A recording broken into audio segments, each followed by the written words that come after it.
오늘은 우리가 성경 강좌 내기 이제 세 번째 시간입니다. 첫 번째 하나님의 사랑, 두 번째 사람 사랑, 세 번째 이제 상벌과 부칙 이렇게 나누어서 우리가 보게 되는데 오늘 그 세 번째 상벌과 부칙입니다.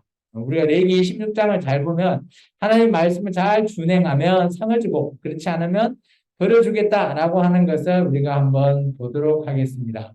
레위기 26장과 신명기 28장은 똑같은 주제죠. 신명기는 레위기를 본문으로 해서 어떻게 보면 주석서로 만든 그런 모세가 좀 주석처럼 이제 상세하게 설명한 내용이라 보면 됩니다. 그래서 레위기 26장과 신명기 28장은 똑같은데 좀 해석의 차이가 있죠. 레위기 26장은 상가벌이라고 되어 있습니다. 그에 반해서 신명기 28장은 복과 저주로 모세는 얘기하고 있죠.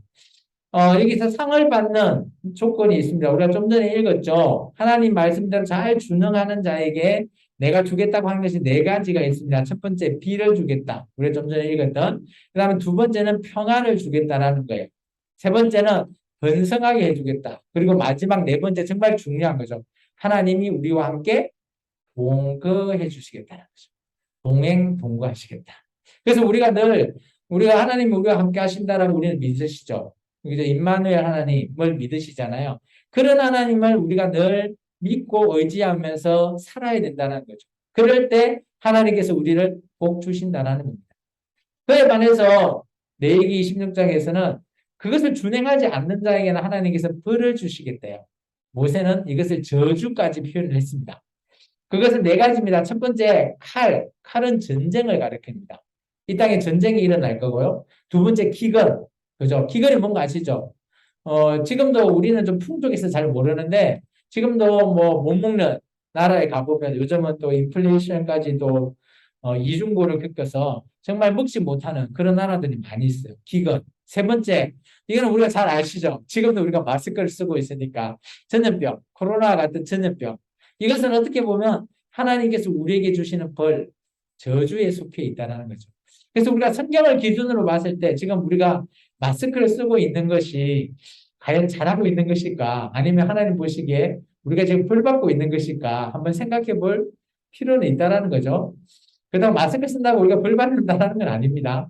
그래서 이것을 갖다 성경적으로 우리가 레위기서의 내용을 잘 이것을 기준으로 봤을 때 예언자들이 하는 예언서와 그리고 역사가 이제 이어갈 겁니다. 이제 나중에 이제 모세오경이 끝나고 뭐 여호수아 기타 열왕기 상하 사무엘 상하 이렇게 지나가면서 역사서에 이런 내용들이 중간중간에 나옵니다. 그때그때마다 예언과 그 예언이 성취되었는지를 우리가 성경을 통해서 꼭 살펴보셔야 돼요.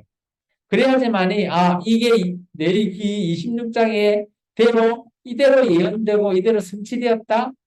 그렇다면 하나님께서 이게 복을 주신 건지 아니면 하나님께서 저주를 주신 건지를 우리가 명확한 기준이 생긴다라는 거예요. 그래서 성경은 우리에게 참 도움이 많이 됩니다. 왜냐? 우리에게 기준이 되는 말씀을 기록했기 때문이죠. 그래서 우리가 성경 내에 이거 이루어진 것들도 우리가 기준을 통해서 볼 수도 있지만 우리의 삶 가운데서도 저는 이 기준을 적용하는 것 뭐 나쁘지 않다라고 저는 여러분께 강력하게 추천드립니다. 두 번째, 우리 27장에 가보면 기타 부칙이 있습니다. 부칙 중에는 우리가 좀 알아둬야 될 게 있죠. 뭔가 하면 예물입니다, 예물. 우리가 이제 예배를 오전 예배 때 드릴 때 하나님 앞에 예물을 드리셨죠. 그죠? 근데 이것이 이제, 구약 시대의 제사 때 드리는, 그죠? 제물과 오늘날 우리가 지금 예배 때 드리는 예물의 관계를 조금 비교해 볼 필요가 있다라고 여겨집니다. 크게 이 재물과 예물은 세 가지 기능을 가지고 있어요. 이 세 가지 기능은 어떻게 보면 뭐 큰 차이는 없습니다. 근데 가장 큰 차이는 바로 1번에 해당되는 것들입니다. 제사는 어때요? 구약에 있는 그죠? 성전이나 성막에서 드려지죠. 그때 하나님 앞에 나가야 될 제물이 있습니다. 제물. 하나님께 드려지는 가축이나 곡식을 통해서 번제단에 그것을 태워서 드리는 그것이 바로 제사의 제물에 해당됩니다. 그에 반해서 오늘 우리 예배를 드리는 우리는 예수님께서 십자가에서 영남번 제사로 이 제사 제도가 폐해졌습니다. 그래서 지금 우리는 그러면 이 예물을 드리는 게 무엇일까라고 하면 이것은 더 중요한 거죠. 옛날에는 제사자가 동물이나 곡식을 통해서 드려진다면 지금은 우리의 삶, 우리의 삶이 어떻게 보면 하나님 앞에 제물로 드린다라고 보시면 돼요. 그래서 지금 우리가 매일매일 주일뿐만 아니라 월요일부터 토요일까지의 삶도 우리가 하나님 앞에 이렇게 제물로 드린다라는 그런 중요한 기능을 꼭 기억하시기 바랍니다. 그래서 우리의 삶이 주일에만 거룩하게 살아라? 아니요. 평상시 우리의 삶이 늘 거룩해야 된다는 겁니다. 그리고 재물과 예물은 재물 안에도 예물, 하나님 앞에 드려지는 예물의 기능도 있고요. 그리고 또 가난한 자나 이런 자들에게 드리는 연보의 기능도 가지고 있습니다. 그래서 이것을 이제 조금 더 우리가 이 재물 안에 우리가 늘 드렸던 이제 구약에서 보면 11조 있잖아요. 11조. 11조가 여기 예물과 연보의 기능을 가지고 있거든요. 이것을 좀 더 자세히 한번 보도록 하겠습니다. 11조는 신명기 14장 22절과 29절을 기준으로 해서 정리를 했는데요. 첫 번째 11조는 제물로 드려지는 게 아니었어요. 그러니까 우리가 제물로 드리는 것은 동물이나 곡식을 통해서 죄에 대한 사함을 받는 거라면 11조 같은 경우는 예물의 기능을 하고 있었다라는 거죠. 그죠? 이 예물은 뭔가 하면 제사가 아니라 목적 헌물입니다. 이 목적 헌물은 그 제사를 드리는 제사장이나 레위인이나 그 대제사장들에게 드려지는 바쳐지는 예물이라는 거죠. 두 번째는 레위인을 위해서 드려지는 예물이라는 거죠. 매년 이제 레위인들은 자기의 분깃이었기 때문에 각 지파별로 10분의 1을 드려지는 11조를 가지고 이 레위인이 거기에 대해서 받아서 생활할 수 있게끔. 그래서 매년 절기에 성막에서 드려지는. 그리고 세 번째는 아까 얘기했던 연보 기능 있잖아요. 연보는 매년 10분의 1을 드렸지만 3년마다 한 번은 이 극빈자, 이게 객과 고와 가부를 위해서 또 10분의 1을 더 드렸기 때문에 10분의 2조를 매 3년마다 드리게 되어 있어요. 이게 신명기 14장에 나와 있거든요. 그래서 이 극빈자를 위한 드려지는 예물, 그래서 이것은 어떻게 보면 목적 선물 해서 연보에 해당된다라고 보여집니다. 그래서 우리가 사도행전에 보면 사도 바울이 막 연보하잖아요. 각 초대교회에 연보 좀 해달라 부탁도 하고요. 하기도 하고 하는데 이 연보는 그때 생긴 것이 아니라 훨씬 이전 지금 이때 모세 오경 때부터 이런 연보의 기능을 가지고 있다라는 것을 꼭 기억해 주면 좋겠습니다. 그러면 11조를 드리는 것은 세 가지의 목적이 있다고 저는 보여져요. 그래서 세 가지를 정리를 해보는데 첫 번째는 하나님을 경외하는 것을 배우는 거고 두 번째는 11조 드리는 것을 즐거워한다. 그런 것을 배우는 거고요. 세 번째는 그런 가난한 자를 저버리지 말고 도와라.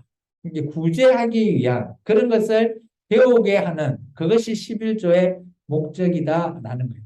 그래서 저는 우리 교회도 늘 이제 구제를 위해서 구제 헌금도 하시는데 구제는 좀 중요하다라고 저도 여겨져요. 그래서 그거는 11조의 기능에서 구제도 따로 쓰여진다는 거죠. 그래서 오늘날 한국 교회는 11조를 그냥 재정에 포함시켜버려서 그냥 써버리는데 그거는 옳지 않다라고 생각되어지거든요. 11조는 어떻게 보면 오늘날 저 같은 목회자 같은 이런 사례비나 그리고 오늘 극빈자 같은 연보의 형태로 구제연금으로 사용되어져야지 11조는 올바르게 쓰는 거다라고 저는 생각되어집니다. 그래서 11조를 이제 같이 재정으로 섞어버리면 이걸 할 수가 없으니까 11조는 11조만큼 따로 떼어서 이 기능을 하는 것이 적으나 많으나 하는 것이 옳다라고 보여집니다. 여기까지 해서 오늘 내 얘기는 끝나고요. 우리가 이제 잠깐 이제 다음 주부터 볼 민수기에 대해서 잠깐 우리가 살펴보도록 하겠습니다. 민수기는 어떻게 보면 하나님과 이스라엘 민족의 신혼일기예요. 이제 하나님과 이스라엘 민족을 모세 오경을 통해서 부부 관계 언약을 맺는 부분을 우리가 그때 배웠잖아요. 창세기는 신랑 신부 소개, 그리고 출애굽기는 어떻게 보면 시내산에 결혼식을 했으면 이제 민수기는 신혼 여행을 하는 거예요. 근데 신혼 여행 중에 신혼 일기를 썼다라고 보시면 돼요. 민수기도 크게 한 세 가지 정도로 나눌 수 있습니다. 첫 번째, 신의 강약. 이게 하나님께서 출애굽 이후에 신의 산에 가서 하나님과 언약을 맺는 그 출애굽기 있잖아요. 그 부분 앞부분에 장이 1장에서 9장 까지고요. 그리고 10장부터는 이제 이들이 유월절을 지키고 나서 행진을 합니다. 어디까지요? 바람강나까지, 그 가데스 바나 그 옆에 바람강나까지 하는 그런 생활. 이것이 이제 우리가 민수기가 총 40년인데 이 바람강나가 거의 한 38년간 그곳에서 훈련을 합니다. 그리고 마지막에 이제 요단강 동쪽 편에 간 모압 평지 그곳에서 이제 이루어지는 그런 세 가지로 우리가 보시면 돼요. 그래서 이것을 한번 지도로 한번 구분해 보도록 하겠습니다. 민수기는 크게 보면 저게 화면에 왼쪽에 보면 고센이라고 되어 있죠. 이게 이집트거든요. 고센 땅에서부터 실제 이제 출애굽을 했잖아요. 그래서 출애굽을 해서 수르 광야, 그리고 에담 광야, 그리고 신 광야, 그리고 시내산이 있는 시내 광야까지 여기까지 쭉 내려와서 하나님과 언약을 맺었던 이 부분이 그 어떻게 보면 광야 생활에서 짧은 기간입니다. 1년, 길면 1년 6개월 이 정도로 보통 보고 있습니다. 그리고 나서 시내산에서 저 가데스 바나 쪽에 있는 그곳을 향하게 되죠. 그곳에서 어때요? 정탐꾼을 보내잖아요.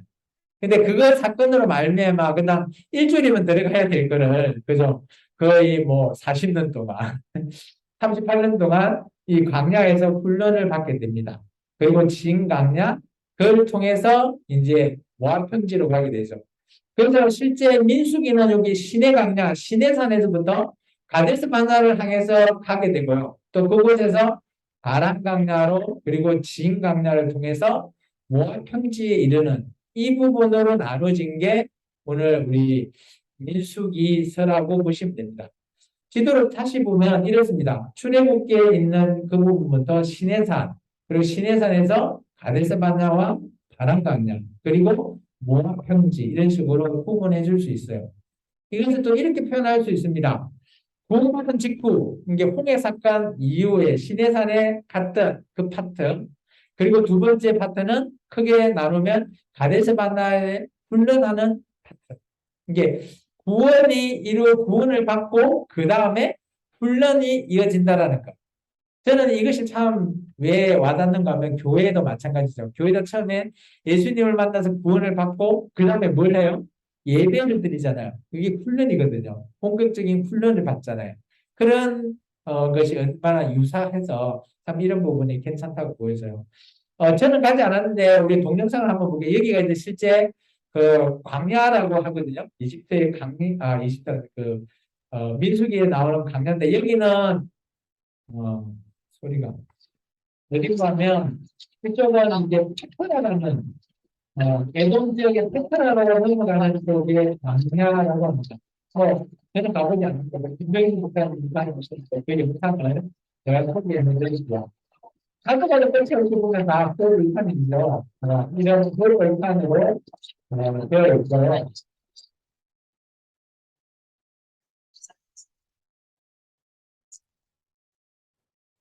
영상 끝을 읽겠습니다. 그 두 번째는 이제 여기는 실제 우리가 말하는 사막이라고 하는 강저 밑에 떠오르는 거 보이시나요? 실제 이렇게 강야에 가시면 이렇다고 하면 제가 바로 싶습니다. 우리 모두 다 같이 한번 절벽 사이로 어떤 모래 운동 있어서 모래 운동 이렇게 왼발로 들어갔습니다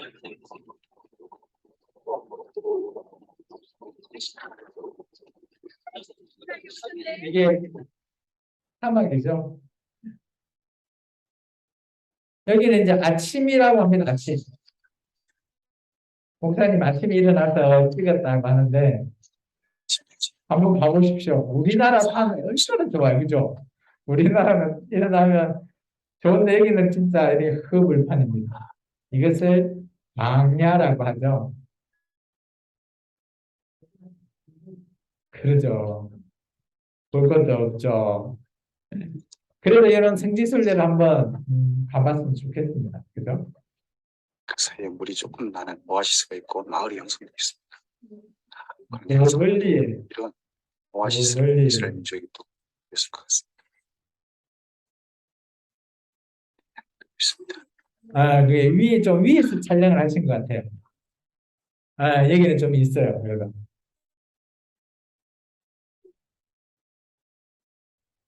자, 여기까지만 보겠습니다. 오늘 여기까지요. 기도하겠습니다. 주님 감사합니다. 오늘도 귀한 말씀으로